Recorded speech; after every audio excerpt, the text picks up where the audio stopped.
Dad, yeah, that one chord, I heard it in the recording, but I didn't have the time, and throw in Melodyne, fix it, and boom.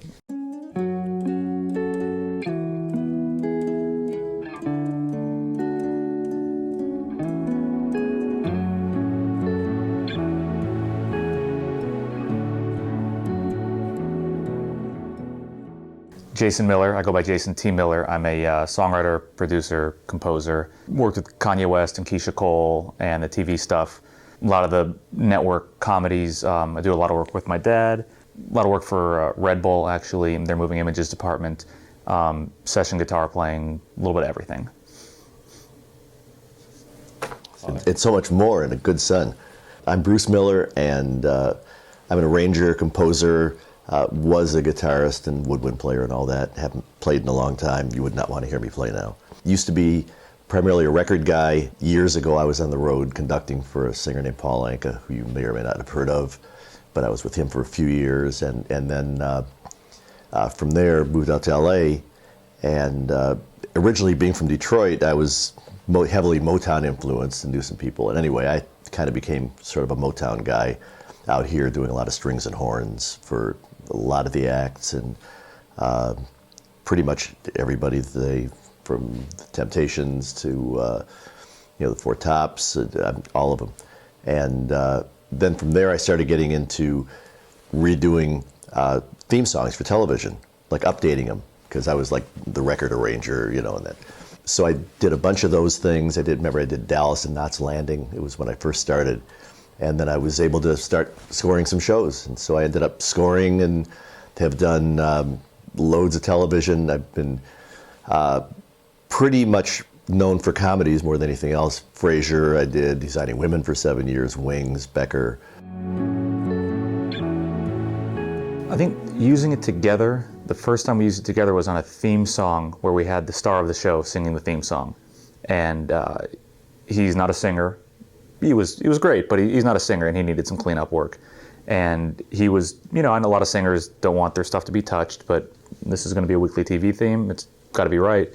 And, we said, you're going to be cool with us tweaking your vocal. And he said, oh, make me sound perfect. And I always say, we took a good vocal and made it sound great, not artificial, not, robotic. Just, he had some funny notes, and manually tuning them, not even snapping to grid, just, I think this is going to sound a little more natural.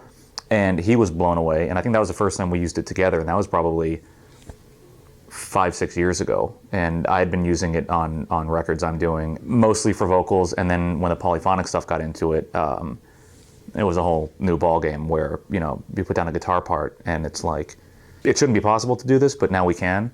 And so take advantage of it, and ever since I got involved with the company a few years back, it's amazing. I mean, there's nothing else out there that's doing quite what it's doing. Yeah, Jason turned me on to it.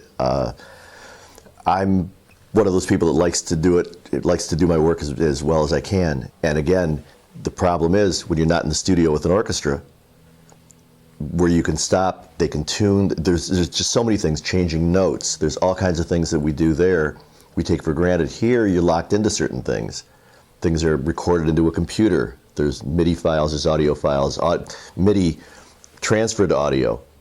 What if you want to change a note? I mean, like I say, these things, we survived without them. It's funny how you get these tools and then all of a sudden you can't survive without them. Being an ex-guitar player, I was always frustrated by intonation on a guitar. It was just a guitar, the physics of a guitar is it shouldn't play in tune.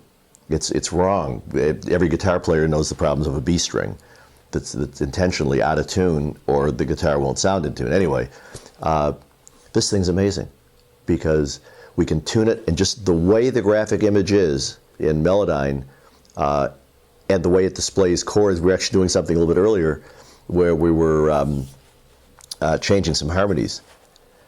In seconds.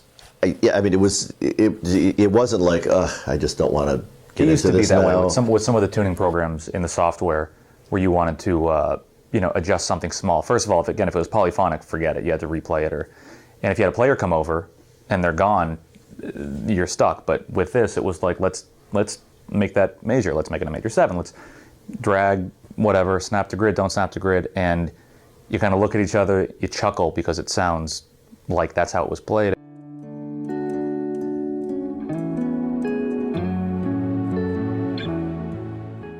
You don't have to take a sound file, an audio file, and move the whole thing, especially if it's polyphonic.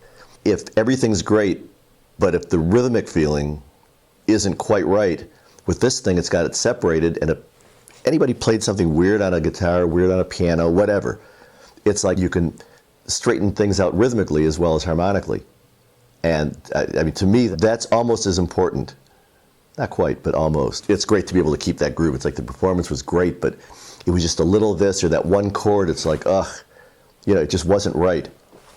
Not a problem. And and it's a plug-in. We use Logic Pro, and it's a no-brainer. You open it up like you'd open up a reverb. It just opens up. You fix what you want, close it, you're done. But if I send them an audio file and then I'm, let's say, leaving town or whatever, this isn't like we're screwed until you come back. This is, oh yeah, that one chord, just there's something about it, you know. And even if you're not sure what's great, is you open it up and graphically you can see what might be, you know, you're not guessing, you know, you use your ears, but you can use your eyes as well. And so, you know, Dad, you know, yeah, that one chord, I heard it in the recording, but I didn't have the time, and throw a Melodyne, fix it, and boom, you know. So that's another lifesaver, you know. I've had sessions where, again, somebody sends me a vocal file, and they love the singer, but it's like the singer can't hit that note. Okay, you know, I don't want to have to redo the whole, you know, I don't want to have to tune the whole file, but if there are a few notes here and there. I've seen you do that. Some people demand, you know, they almost want to see you do the work. But yeah, that's one of the nice things is you don't have to, you know, necessarily start from scratch again, you know, so it's... And you don't have to insult the artist. They're gone, and then when they hear it, they're just happy as could be. They're the best. And it's rare. I mean, these days it's so prevalent, you know, with you know, tuning and all that I would always tell an artist I'm working with, you know, do you mind if I make some corrections? And 99 times out of 100, I mean, I don't think I've ever worked with an artist that said no. But you hear where people are purists, and you know, this person's saying 70 takes of that verse. We don't have time for that, you know. Nobody wants to sit here with that. And if it's going to take you 70 takes, then maybe you're not that great a singer, you know. But it's amazing, you know. It makes things quite effortless.